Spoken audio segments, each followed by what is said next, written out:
चुकाए बिना कोई जा नहीं सकता, ऋण चुकाना पड़ेगा।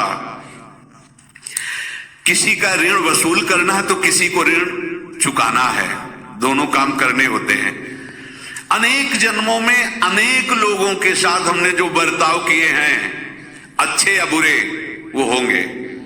अब किसी आदमी को हम जानते नहीं, अचानक मिला, अचानक टक्कर लगाओ, मार पीट गाली गुप्ता सब कर दिया, चुपचाप सह लो। क्यों? ये आपका हिसाब है, पूर्व का हिसाब। हमारा उससे कोई द्वेष नहीं, कोई संकल्प नहीं।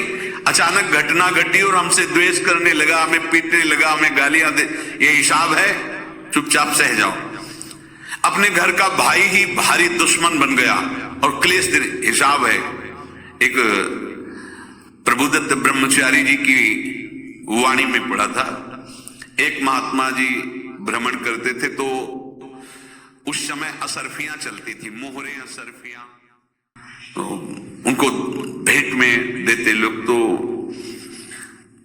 या तो ठाकुर सेवा में लगे तत्काल, या संत सेवा में तत्काल लगे, उसका संग्रह करके डोलना ये ठीक नहीं है बैरागी के लिए, सिद्धांत में ये ठीक नहीं है।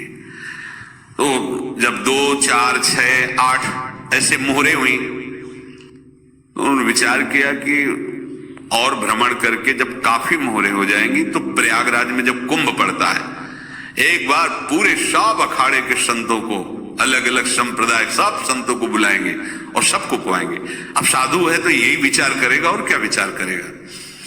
तो उन्होंने ऐसे डंडा बनवाया, बेंत, जो ऊपर से चूड़ीदार और भीतर पोला, और मोहरे उसमें डालते गए। और भ्रमण, जहां जहां श्रद्धालु भगत थे सबके यहां जाना और इच्छा रखना कि एक मोहर तो दे दे दक्षिणा में। कामना कोई भी हो वो बांधती ही है, ध्यान रखना। इसीलिए प्रभु जो चाहे वो करे, अपनी चाह नहीं रखनी चाहिए, अपनी चाह प्रभु की चाह में मिला देनी चाहिए। धीरे धीरे वो छड़ी भर गई, भ्रमण करने वाले महात्मा चूड़ी लगाई, इंतजार करते रहे। जब प्रयाग का कुंभ पड़ा तो चले। तो रास्ते में एक गांव में पूछा जाता है, जैसे कहीं रुको कि कोई श्रद्धालु ऐसा है जो संत सेवी है। तो कुछ लोगों ने बताया, हाँ एक परिवार है बहुत संत सेवी है और आपको मिलाते हैं उनसे। हाँ ये महाराज घर में रुका, खूब अच्छा हलवा पूड़ी पवाया, और जो घर के मालिक थे चरण दबाए। चरण दबाते दबाते उनकी दृष्टि पड़ी उस डंडे पे, उनका इतना मोटा और ऊपर से कुछ चूड़ी सी भी नजर आ रही, इस डंडे में तो कोई रहस्य है ही है। अब महात्मा जी को खवा पिला के सुला दिया। महात्मा जी जब सो गए तो पत्नी से धीरे से कहा, वो डंडा लाओ बाबा जी का डंडा। वो चूड़ीदार जो ही खोला पलटाया तो सैकड़ों मोहरे। ऐसे संत रोज पधारे भगवान, तुम आनंद हो जाए फिर क्या। पत्नी से कहा, नाप के कंकड़ लाओ। अब वो तो महात्मा जी तो खाए खीर पूड़ी, आराम से सो रहे। रात में पूरी प्लानिंग करके उसमें कंकड़ भर के चूड़ी लगाकर सिराने रख दिया, सारी मोहरे हटा ली। महात्मा जी आराम से छड़ी उठाए तो वजन पक्का। वैसे बड़े लोग चतुर होते हैं, पर ये नहीं जानते कि कर्म कितना भयानक होता है। और उनकी कोई संतान नहीं थी, पर धन में इतना प्रेम उनको था। बहुत सावधान। साधु महात्माओं के पास जो अर्थ है, गृहस्थी अगर आता वहीं से है, पर अगर उसको जोर जबरदस्ती या किसी छल कपट से, तो वो उसका विनाश ही करता है। आज तक का प्रमाण है। अब उनको ये भाव पता नहीं होगा, या पता होगा तो लोभ के कारण वो उसको मान नहीं पाए होंगे। महात्मा जी गए प्रयाग में, किसी अखाड़े पर रुके और वहां प्रार्थना की कि कल जो है संपूर्ण अखाड़ों का निमंत्रण किया जाए और सब संतों को भोग पवाया जाए और उनको दक्षिणा भी दी जाए। महंत ने सोचा कि बहुत बड़ा है तो उत्सव है, क्योंकि प्रयाग में कितने हजारों संत महात्मा सब।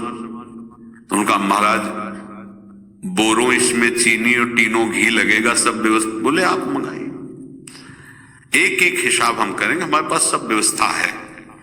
बोले कुछ तो पहले दे दो, वो इकट्ठे देंगे हम। उनको था कि अगर हम छड़ी खोला और 2-4 मोहरे दी, किसी को पता लग गया तो गड़बड़ हो सकती। बोले हम भंडारे के समय आखिरी में सब कुछ आपको दे देंगे। ठीक है, वो अपने पास से पैसे लगाकर खूब जितना सामग्री सब लाए लाखों की, और सब संतों को निमंत्रण कर दिया। संत जन निमंत्रित हो गए, भंडारा बन रहा है। तब वहां के महंत है, उनका देखो भंडारा भी बन रहा है, संतों को निमंत्रण। अब आप अर्थ की व्यवस्था कीजिए, क्योंकि इतनी बड़ी हमारी सामर्थ्य नहीं थी जितना हमने किसी तरह हमने व्यवस्था की। अब मुझे अर्थ चाहिए, तभी आगे की व्यवस्था बढ़ेगी। संतों को दक्षिणा देंगे और जिनसे अर्थ लिया उनको दे। देखो रसोई बन गई है सब। उनका छत में विश्वास नहीं तो अभी चूड़ी खोली।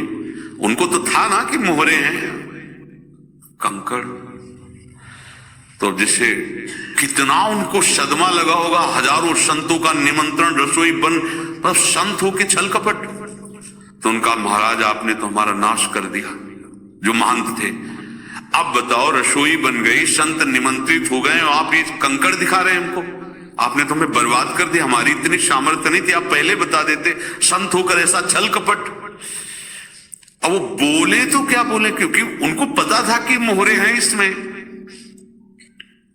अंदर से उनका चिंतन गया उसी सेठ के पास, अच्छा ऐसा धोखा हमारे साथ किया, भोगोगे तुम। ये जो निकलता है ना भोगोगे, ये अकाट्य होता है। क्योंकि किसी का भी हृदय, मान लो किसी भी जीव जंतु को आप कष्ट दें और उसका हृदय आह भर जाए, तो वो आह वज्र की लीक है, तुम्हें भोगना पड़ेगा। वो देखो भीष्म जी को भोगना पड़ रहा है। सांप को ऐसे धनुष के नोक से उठाया और बंबूल के कांटों के ऊपर फेंक दिया, कई दिन तक छेदा हुआ, वो आह भर करके मरा। तो आपको 6 महीने बाणों की सैया पर आह किसी की ना लेना जिंदगी में। कोई ऐसा कोई आह भर करके कह दिया तुम समर्थ हो, हम तो कुछ कर नहीं सकते, और अंदर से दुख फिर तुम्हारी सामर्थ्य काम नहीं करेगी, मिट्टी में मिला देगी। फिर ये तो संत थे और भगवत आराधना के लिए, संत आराधना के लिए ही ऐसा किए हुए थे। अब इनका कैसे मुंह दिखाएं, अब क्या करें। सुबह संत जन आएंगे, सबके बीच में हमारी कि देखो इन्होंने, अब क्या करें। गए और संगम में जाके छलांग लगाई, अपने प्राण दिए। अब उनकी तो पास मोहरे थी और व्यापार बढ़ा, और 9-10 महीने बाद ही लड़का हुआ। अब तो उनको कि संत फलीभूत हो गया। देखो व्यापार चल रहा, लड़का नहीं होता था, लड़का भी हो गया, बड़ा आनंद छा रहा है। जब से वो प्रकट हुए और धन की वृद्धि शुरू हो गई, पढ़ाई लिखाई में उनके खर्चा हुआ सब, बस बीमारी शुरू हो गई उनके शरीर में। अब उसमें पैसा जाना शुरू हुआ। इतने आसक्त तो वो दोनों हो गए कि कुछ भी हो, व्यापार ठप, संपत्ति बेचना शुरू। तो उन्होंने कहा कि बेटा मैं क्या कर सकता हूं तुम्हारे लिए।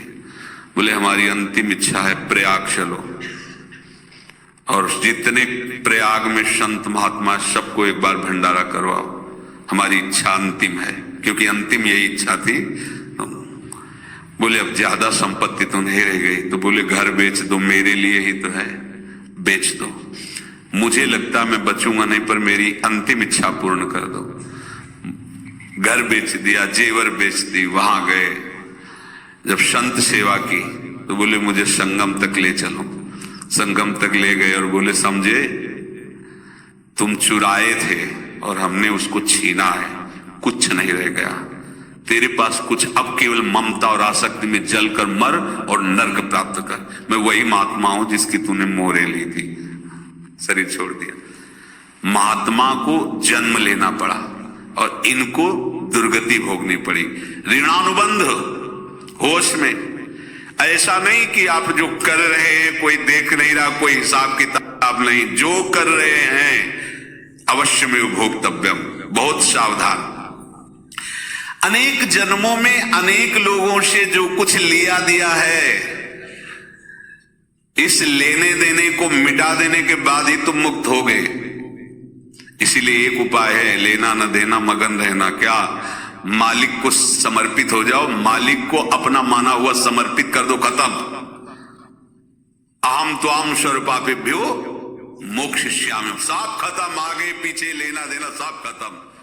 एकादश स्कंद में भगवान